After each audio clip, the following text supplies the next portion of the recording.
Today we're going to look at how to take a silhouette of an image, outline it in Sketchup, and take it in as vector art. Alright, thanks for joining us. My name is Mr. Vincent here. I'm super excited to have you with us today. In today's lesson, we're going to be taking a piece of vector art, in this case a simple silhouette of a turtle.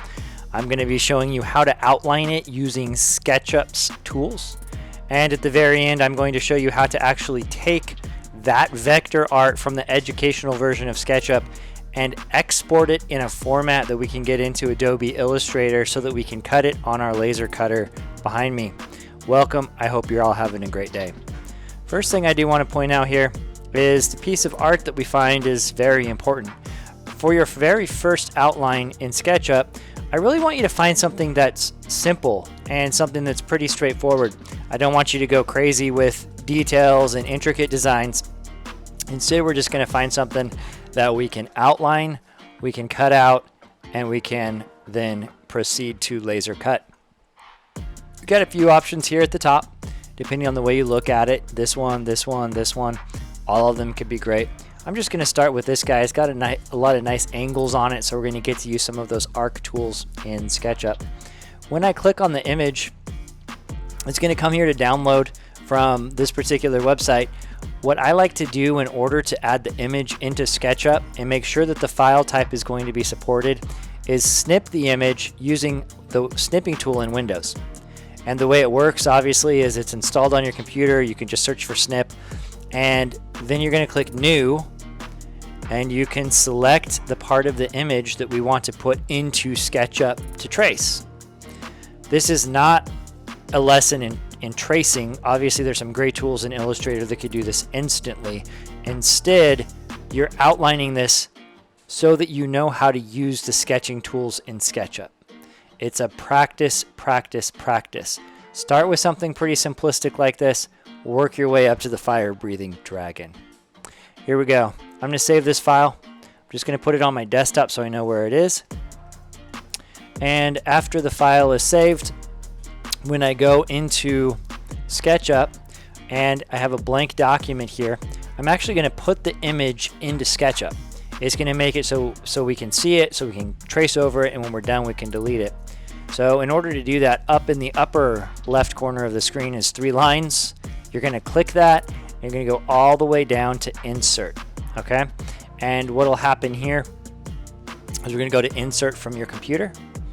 Because I saved it on my desktop, it's right there, Turtle 2. And I want to insert this one as an image. So it's going to let me put the actual picture image itself into SketchUp. Now, obviously, it's there. I'm going to show you a few tools to quickly update it so that we can outline and get that vector art that we need. If I move myself out of the way, you'll notice right up above me here in the clapboard are pre-done views in SketchUp. These are scenes. These are pre-done scenes, and this is the easiest way that I found to work on this. And so what I'm going to suggest you do is zoom in. And in fact, the more you zoom in, the easier this task is going to be.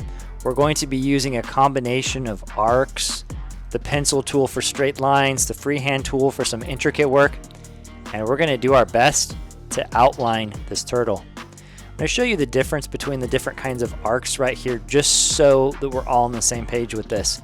The very first arc is we put the center of the circle or of the circular shape, and the farther we go out, we start drawing that arc, very much like a compass would operate if you were using one of those.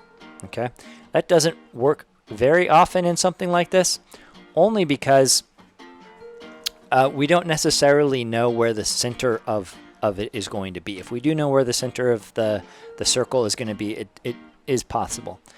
The next arc we have here is what's called a 2-point arc. And the 2-point arc works, you put 2 dots in, click, and then click, and as you drag it out, you start to get that shape from those 2 points.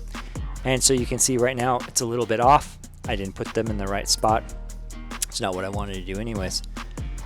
Other arcs we have here include this one that lets us kind of change the location and shape of the arc based upon those first 2 points. It's very different. You're making a third point in your arc, okay? And obviously there's one more here. This one right here makes like a little pie, okay? Very similar to the first one.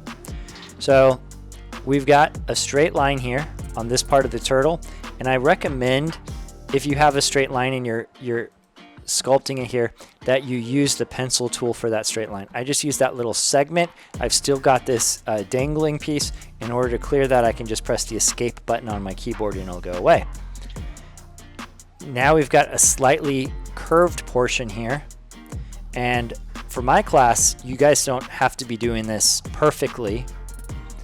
You want the shape to be the same shape when you're done. You want to be able to delete the image and see that it was in fact a turtle. And so I'm going to show you right now that for this, I would use the 2-point arc.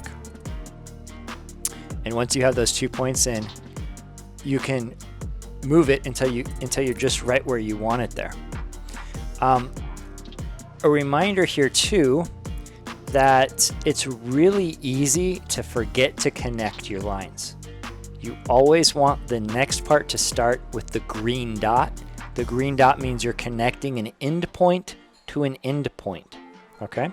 So if you wanted to, you could come back up this way and connect it back up here. I really don't love that because of the angle that it gives me, and it's not quite that same angle that we have here. And so we have some other options. Since I'm coming back this way, I could use that first line, and I could kind of think, you know what? The center of this might be over here, so I'm going to come connect it, draw it up a little bit. I probably could have gotten away with having this a little bit closer. Draw it around, have it come up. Really struggling to see the line just because the color is black and the image is black. But what you're going to want to really think about here is what is the right shape for the piece that I'm trying to draw. Okay, so now I've got the line that comes this way, comes back up this way, and still got a little bit more of a curve here that I want to get. So I'm going to connect it to come back to about here. Now I'm getting kind of into the black image, and I don't want to do that, but I do have a nice straight part here. And so what I actually want to do, obviously, is connect the green endpoint to the green endpoint. I'm going to come right up this way. Okay, so I'm going to just show you right now, if I delete this picture, I'm starting to get that shape. What's going to happen right now is I'm going to fast forward the video so that you can see how it is we're doing this. Okay, so watch along, but we're going to be going at a much faster pace.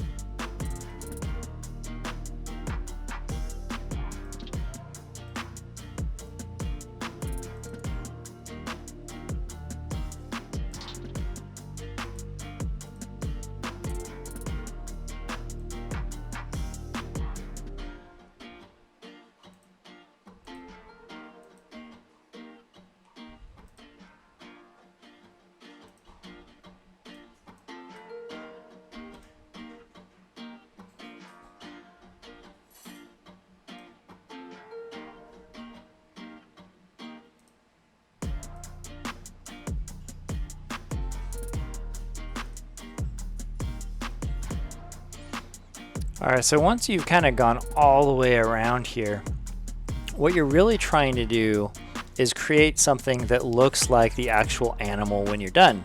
And so what I've done here was I went all the way around this, and now I can just delete the image and see how it looks. And clearly this looks like the turtle I'm going for. So in this particular case, this one is a success. I'm going to go in here, I'm going to name it if I didn't already, just so that I can make sure that I have it saved into my Google Drive or into my Microsoft OneDrive so I know where I have access to it. Okay?